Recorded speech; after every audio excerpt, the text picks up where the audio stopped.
A lot of talk about Lindor and his MVP candidacy. I think he's going to finish in the top three. It's just a matter of is he going to actually win the MVP? I believe F War, I believe that's Fangraphs War. He's at the top of the National League. But Otani was having this unbelievable season with the Dodgers with his bat, doing it as a DH. There's been no full time DH to ever win the MVP. It could be the case this year, but what in your mind are the chances? Like, how good of a chance does Lindor actually have to win the MVP? Because if you ask me, it's probably going to be Otani. Should it be Otani based on his stat line? Probably. But they made a good point on SNY last night. I didn't actually watch the show. I just saw a snippet that where would the Mets be without Francisco Lindor right now? I believe this is Will Salmon of The Athletic who made this point, who does a great job covering the Mets. If Lindor's not on this team, the Mets are pretty much where they are, you know, back in May, at the end of May. That's going to continue to ride through this whole season and whatnot.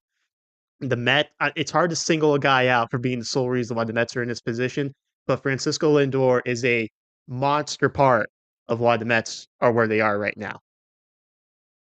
Yeah, on all aspects of the game as well.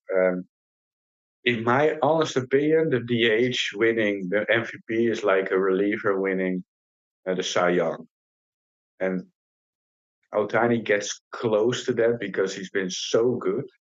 But I think Lindor, with one, how he plays, how he leads, how he's playing a prime position defensively so well, I think it would be different if Lindor was a first baseman.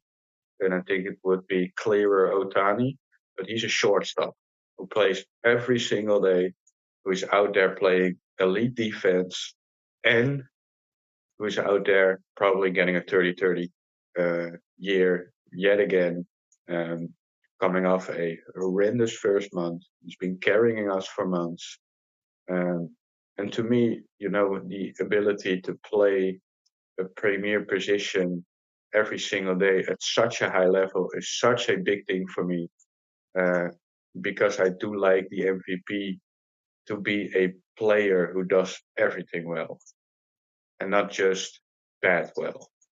And Lindor is also, to me, too good of a defensive player again, the prime position to just look at the offensive stat line. I think that's a major plus for Francisco Lindor, but obviously the historic season Shohei Ohtani is having, we can't deny that. I think right now, unfortunately, he's the front runner, but I don't agree with it because for the reasons I just mentioned.